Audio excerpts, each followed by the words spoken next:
Code CSV यहाँ पे line है, तो पहले लाइन से हमें ये पता चलता है कि इस प्रोग्राम में या तो कहीं रीडर का यूज हुआ होगा या फिर राइटर का या फिर राइटरों का। उसके बाद x equals to open abc.csv और abc.csv जो फाइल है वो x से हम लोग कनेक्ट कर रहे हैं फॉर रीडिंग पर्पस। तो अगर ये फाइल एग्जिस्ट करता है तो कनेक्ट हो जाएगा, नहीं एग्जिस्ट करता है हमारे हार्ड डिस्क में तो ये कनेक्ट नहीं होगा और एरर दे देगा। y इक्वल्स टू csv.readerx, जैसा कि हमने इस लाइन में पता किया था कि यहाँ पे या तो रीडर होगा या राइटर या राइटर हो, तो यहाँ पे हमें मिला एक रीडर, तो इसका मतलब हम इसमें रीडिंग का काम करने वाले हैं। तो y इक्वल्स टू csv.readerx मतलब x में जो एक्सेस हुआ abc.csv से, ये हमारा abc.csv है, ये सारा वैल्यूज आ गया x में और अब इसको पढ़ेगा y, ठीक है, और पढ़ के y में स्टोर होगा ये values. a equals to 0, a हमने एक वेरिएबल लिया, इसका वैल्यू था 0, मतलब 0 हमने असाइन किया उसे। फॉर z इन y, तब हमने यहाँ पे एक लूप चलाया वेरिएबल z के लिए, जो कि y का हर एक को मतलब जो लेंथ है जैसे 1 2 3 4 5 6 7 लेंथ है, 7 टाइम्स ये एक्सेस करेगा एक एक करके। तो पहले y में आएगा रोल नेम मार्क्स, उसका बाद हमने क्या इफ a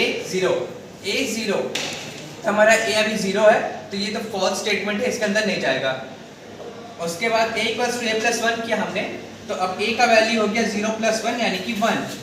फिर फॉर z इन y, अब y में आएगा 1 अमित 11, तो उसके बाद if 1 is greater than 0 true statement, तब इसके अंदर जाएगा इफ इंट ऑफ z2 यानी कि 11 का हम लोग को यहाँ पे हम लोग को पता है कि जब हम लोग एक्सेस करते हैं यहाँ पे ऐसा लिस्ट एक्सेस होता है, तो ये 11 का जो स्ट्रिंग वैल्यू एक्सेस होगा, तो इसलिए हम उसको पहले इंटीजर में कन्वर्ट करेंगे। इंटीजर में कन्वर्ट किए तो 11 हो गया, 11 ग्रेटर देन 15, ये अगेन फॉल्स है, इसके अंदर नहीं जाएंगे। उसके बाद हम यहाँ पे आ गए a इक्वल्स टू a+1 2 हो गया, 2 में फिर a का वैल्यू 2 है और अब हम लोग z में एक्सेस करेंगे 2 सुमित 17, उसका a 2 ग्रेटर देन 0 ट्रू है, इसके अंदर आएंगे इंट ऑफ z2 हमारा 17 है, उसका इंटीजर वैल्यू चाहिए हमें, तो इंटीजर वैल्यू 17 हो जाएगा, उसका 17 greater than 15 true statement, print हो जाएगा z0/t z1/t z2। तो पहले हमारा आउटपुट प्रिंट होगा, तो पहला आउटपुट प्रिंट होगा 2 सुमित 17, बीच में 8 स्पेसेस है क्योंकि /t है। उसके बाद नीचे आ जाएंगे a इक्वल्स टू a+1, अब a का वैल्यू हो गया 3 फॉर z इन y, तो 3 अजाय 15 ये एक्सेस होगा z में। अब हम लोग इफ चेक कर रहे हैं 3 greater than 0 true statement.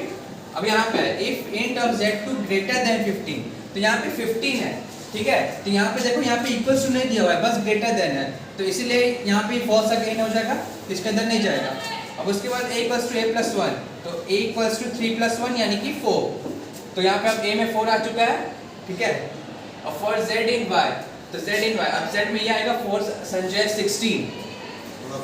If a greater than 0 4 greater than 0 true है, 16 का हम लोग इंटीजर वैल्यू ग्रेटर देन 15 ये भी ट्रू है, तो प्रिंट हो जाएगा 4 संजय 16। अब उसके बाद a इक्वल्स टू a+1, तो यहाँ पे 4+1 5 हो जाएगा, उसके बाद 5 मनोज 18 एक्सेस होगा z में, तो फिर यहाँ पे 5 greater than 0 again true statement है, int of z2 greater than 15 18 greater than 15 ये भी ट्रू स्टेटमेंट है, इसके अंदर प्रिंट हो जाएगा 5 मनोज 18, उसके बाद a इक्वल्स टू a+1 यानी कि 7 हो जाएगा, तो 7 यहाँ पे अगेन यहाँ पे ट्रू है और यहाँ पे z में एक्सेस वैल्यू होगा 6 1 is 6, तो a greater than 0 7 greater than 0 again true statement है, लेकिन यहाँ पे ये स्टेटमेंट फॉल्स हो जाएगा क्योंकि 6 इज नॉट ग्रेटर देन 15,